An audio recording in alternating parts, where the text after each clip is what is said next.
Saudações investidores. Bitcoin agora cotado a $46.900. Bitcoin que não consegue romper o triângulo para cima, mas está se segurando na zona de suporte inferior. Hoje, meu principal objetivo vai ser falar sobre um movimento explosivo que podemos ter nas próximas horas e o que eu espero para esse movimento. Bem-vindos a Investidor Moderno.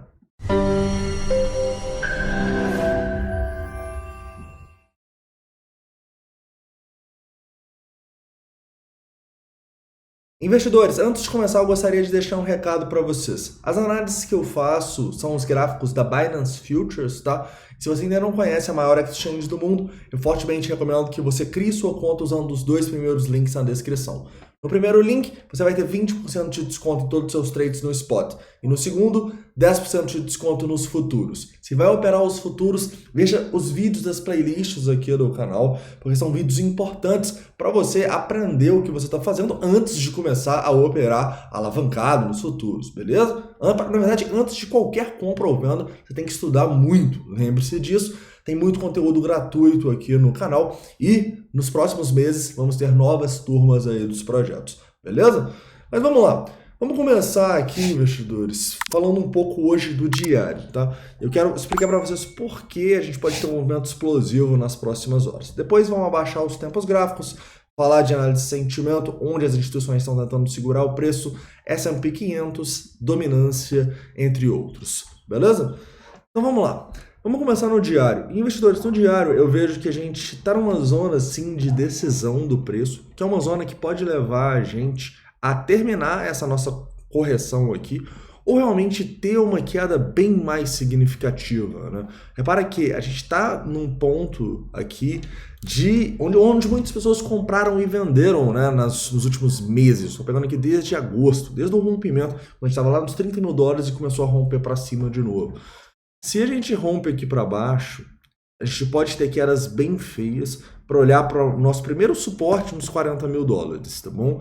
Essa região um pouquinho acima dos 40, né, que a gente segurou ali, pode ser a primeira região de suporte assim que o preço pode encontrar. Assim como, se a gente romper para cima, não vai ter tanta resistência mais, até essa região aqui, um pouquinho no 52, também não acho que é um suporte tão significativo, mas lá no 54. Né? Então, eu acho que a gente pode ter um movimento explosivo aí nos próximos dias, sem dúvidas, e nesse momento, né, eu tenderia a não deixar meus stops muito longos, porque se a gente se decidir, como a gente deve se decidir aí, talvez até nas próximas horas, a gente pode ter um movimento muito forte, então tomem cuidado, tá bom? Olhando aqui nos nossos indicadores de sentimento, falando sobre esse potencial movimento explosivo, a gente começou a ter um aumento um pouco maior aqui do nosso Open Interest, o que pode significar para a gente que esse movimento tá para chegar, tá? Não foi um momento de outro mundo, assim, mas é um aumentozinho que me mostra que esse movimento, que ontem talvez não era provável, pode estar chegando, tá bom? Então tomem cuidado e deixem os stops mais curtos. Abaixando o tempo gráfico e indo aqui por 4 horas, a gente fica bem clara a nossa situação que a gente ainda está dentro desse triângulo aqui, tá? A gente tentou romper para cima, tentou romper para baixo, não conseguiu passar nossas zonas de resistência e suporte e estamos presos aqui ainda, né? Então, a gente pode redesenhar esse triângulo, pegando as resistências e suportes e recolocar também as zonas que a gente tem aqui como zonas importantes, tá? Eu destacaria os $48 mil que a gente não conseguiu passar e a região aqui dos 46.700 que a gente também não conseguiu se manter, mas eu vou estender ela aqui para os 46.500.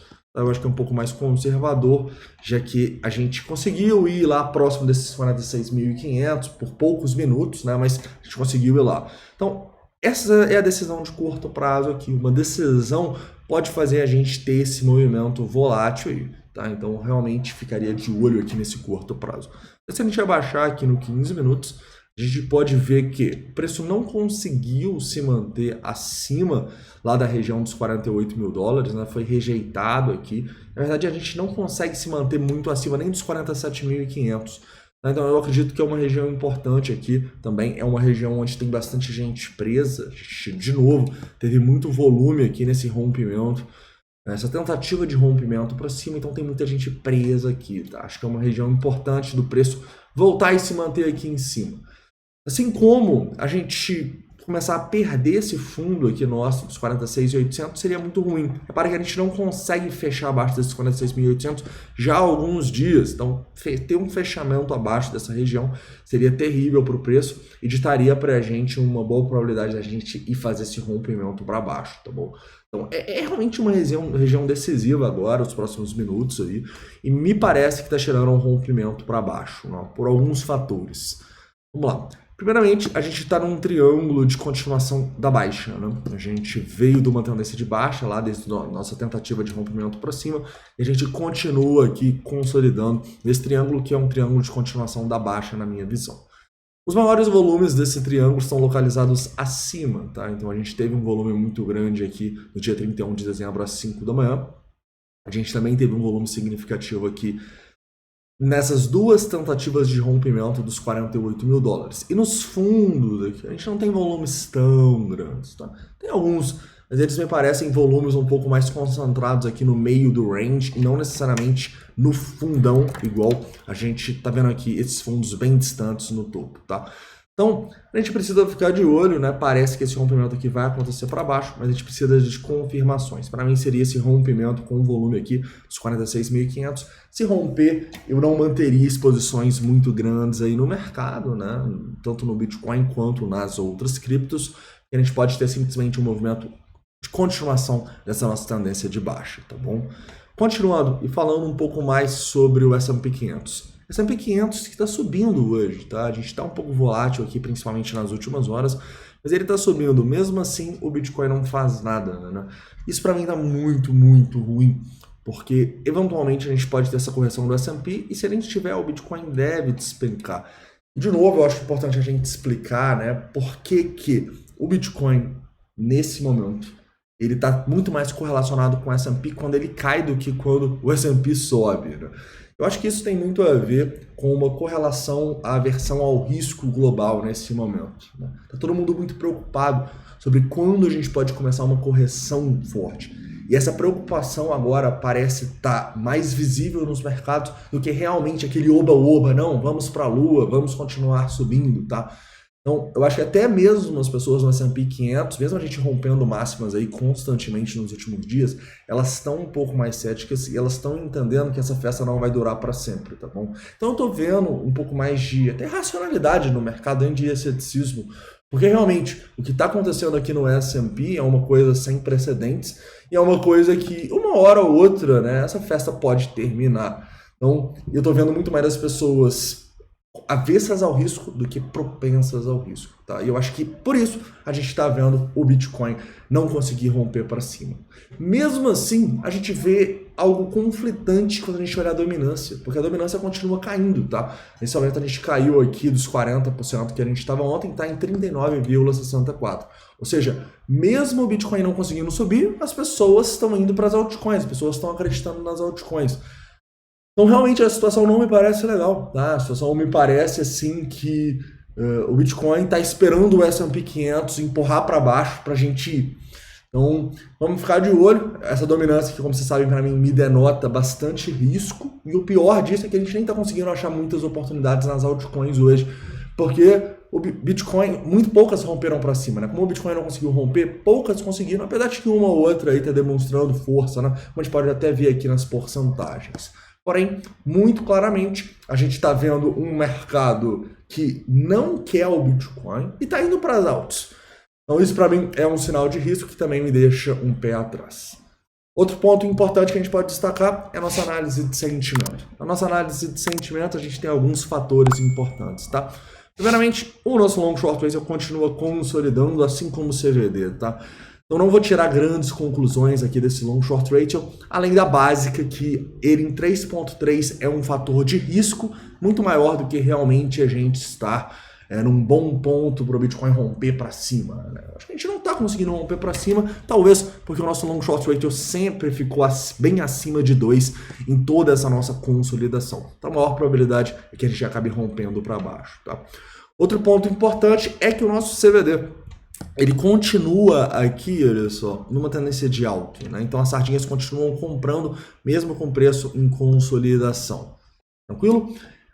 Como vocês podem ver, a gente teve um aumentozinho aqui do nosso Open Interest, que a gente não tinha já há bastante tempo, desde o dia 1º, mas não é um aumento tão significativo. Então talvez a gente ainda passe por algum período de acumulação ou distribuição aqui antes da gente ter um movimento volátil. Infelizmente parece que vai ser para baixo, tá bom? E aí, se a gente romper para baixo, o que a gente vai fazer? A gente vai ficar de olho para grandes liquidações para pensar em acumular. Pô, mas como assim pensar em acumular? Porque eu acredito que nesse momento aqui, apesar de não estar muito exposto, a gente está numa zona onde a gente tem boa relação em seu retorno no semanal para pensar em compras no Bitcoin, tá bom? Então eu vou olhar para acumular nessa região de queda aqui que a gente pode ter aí nas próximas horas ou dias, desde que sejam liquidações significativas, tá? Se a gente tiver liquidações muito pequenininhas, eu não vou olhar mais para acumular. Eu quero liquidações grandes, igual a gente teve aqui, pelo menos de 2, 3 milhões de dólares. A gente teve nesses últimos 2 fundinhos aqui. Tranquilo? Então, basicamente, essa é a minha estratégia. Quero entender a minha exposição nesse momento, já que a gente pode ter essa queda feia. Então, não vou me expor muito, mas vou aproveitar quando a gente tiver grandes liquidações, grandes vendas no mercado também, para ir me expondo de maneira responsável nesse momento de incerteza extrema. Beleza, investidores? Então é isso, tá? Espero que vocês tenham gostado do vídeo de hoje. Não esquece de deixar o like, se inscrever caso não seja inscrito. E deixa aqui todas as dúvidas, críticas e sugestões nos comentários. Lembro para vocês que os indicadores de sentimento, já ia esquecer aqui, inclusive que a gente olha onde as instituições estão posicionadas, eles são do TRDR, tá? Eu também deixo na descrição para alguém que quiser criar a conta e ter uma semana grátis. Para finalizar, vamos falar um pouquinho aqui sobre onde as instituições estão tentando segurar o mercado. Muito claramente, tem uma pressãozinha compradora aqui até os 46.500. Eu acho que é importante a gente segurar essa zona. Então, natural que a gente tenha essa pressão compradora aqui no curto prazo, tá? 165 milhões contra 139, tem uma predominância compradora. Depois, né, quando a gente olha em prazos maiores, aqui, por exemplo, 2,5% distante do preço, a gente tem uma predominância ainda, mas não é tão grande, tá? Não tem ordens muito grandes abaixo desses 46.500. Isso me deixa um pouco preocupado, tá? Mas eu vou destacar alguns pontos aqui. Eu acho que os 45.800 me parece uma zona importante para o preço não perder, e os 45 também. Bom, assim como o preço recuperar os 48 seria muito bom, olho nos 48.500 também. Tranquilo, investidores? Então é isso, tá? Espero que vocês tenham gostado do vídeo. Não esquece de deixar o like, se inscrever caso não seja inscrito e deixa aqui todas as dúvidas, críticas e sugestões nos comentários. Um forte abraço e até mais à noite, hoje, antes das 9 horas, independentemente do que o preço fizer, tem vídeo. Até lá.